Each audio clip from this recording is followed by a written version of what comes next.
রাখাল অভিনেতা এই শিরোনামে সরাসরি কোনো বিখ্যাত বাংলা গল্প বা কাহিনী খুঁজে পাওয়া কঠিন। তবে রাখাল চরিত্রটি বাংলা সাহিত্যে এবং চলচ্চিত্রে একটি বহুল ব্যবহৃত চরিত্র।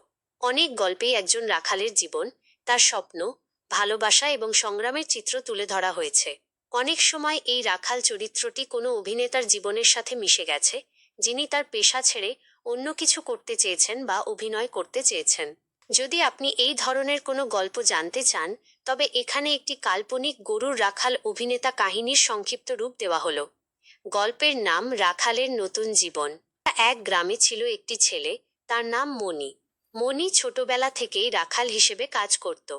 তার জীবন ছিল গরু চড়ানো আর বাঁশি বাজানো।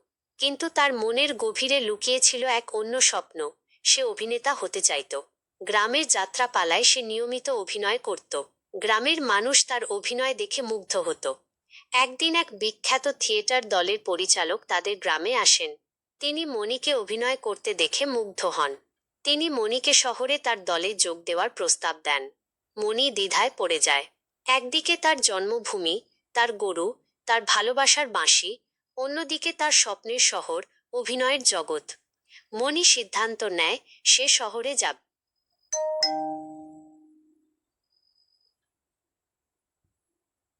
তার এই সিদ্ধান্তে গ্রামের অনেকেই খুশি হয়, অনেকে আবার তাকে নিয়ে ঠাট্টা করে।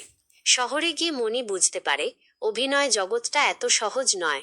এখানে প্রতিযোগিতা অনেক বেশি, আর তার গ্রামীণ সরলতা এখানে একটি বাধা হয়ে দাঁড়ায়। কিন্তু সে হাল ছাড়ে না।